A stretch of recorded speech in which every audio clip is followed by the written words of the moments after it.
All right, first project of the year. So we are putting together a paper quilt.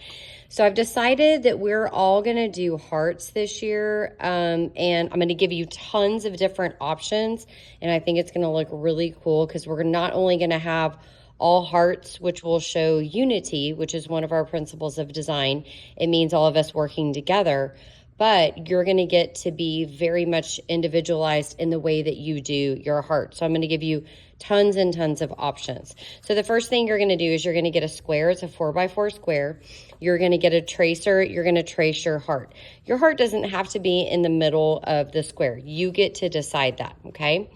You're obviously tracing that in pencil, okay? Once you're done, however you do that. And perfect example here, I decided to do one in the middle, and then I did some other hearts coming off the side. I also could have flipped the tracer and done the little triangle bottom instead of doing the top of the heart. I could do the triangle in each of the corners. Lots and lots of options there, okay? Once I finish that, I'm going to get Sharpies. You can get regular or skinny Sharpies. I'll give you both options. I'm going to trace over the lines that I did with pencil, okay? I also, on this example, I just have been kind of messing around. I have some tracers up front that you're welcome to use if you want to put a word inside the heart, or maybe you want to do letters around the outside. However you want to do that, you can do that. I would recommend tracing this in pencil, just so you know, and then going over the lines in Sharpie.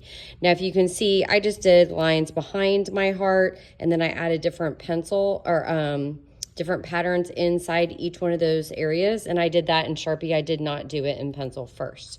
But I have these areas. I could go ahead and do a pattern in there too. I can do it however I want. I could also reverse it, and instead of doing the letters here, I could do a pattern inside the heart. If you notice here, I took a skinny Sharpie and I hid my name. That way, when all of them are up on the wall for open house in October, I'll be able to hopefully find mine, okay? Say that I'm done and I'm ready for color. So what we're gonna do to focus on color is we are gonna do what's called monochrome. And the word mono means one, the word chrome means color. So in order to do monochrome, we need to have all one color at our table, which means if you are sitting at the red table, you're gonna get red and all the values of red that go with it. If you're at the orange table, you're gonna get tons of different values of orange, yellow, green, blue, purple. But you can't go to another table. So you can only use the colors that are at your table or the colors that I bring to your table. And you want to use every single value inside the container that comes to your table. So what that means is if you have colored pencils and crayons and markers, and you have multiple different values of that color, meaning light blue, dark blue, you want to use them all. You're going to also find art sticks in there, or you may find art sticks in there. You're going to find skinny markers. You're going to find regular markers. You want to try to use every single value of whatever you're working on. Now, if I have this in the middle and I think that this is an important word, I might not want to take the darkest value of the color that I have and color over that because it might take away from that color. So there are some strategic things that you might want to think about. So if I'm going to have to use every single color, I want to think about how am I going to do that?